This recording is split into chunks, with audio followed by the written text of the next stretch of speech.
2025-2026 অর্থবছরের ঘোষিত বাজেটে দান করে ভাই বোন কোনো সম্পত্তি ভাই কিংবা বোনকে দান করলে ফ্ল্যাট জমি টাকা দিলে কর দিতে হবে না।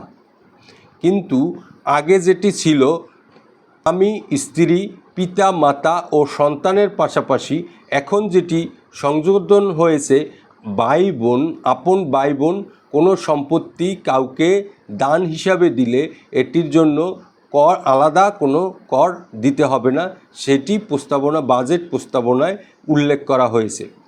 করমুক্ত হিসাবে দানের আওতায় আগে ছিল স্বামী স্ত্রী পিতামাতা ও সন্তান, পাশাপাশি আপন ভাই বোনদেরকেও অন্তর্ভুক্ত করা হয়েছে এই অর্থবছরের বাজেটে।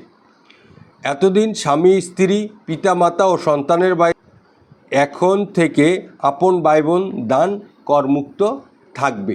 এই অর্থবছরে আপন ভাই বোনকে দান করলে যে কোনো সম্পত্তি ফ্ল্যাট জমি টাকা দিলে সেটি করের আওতায় আসবে না।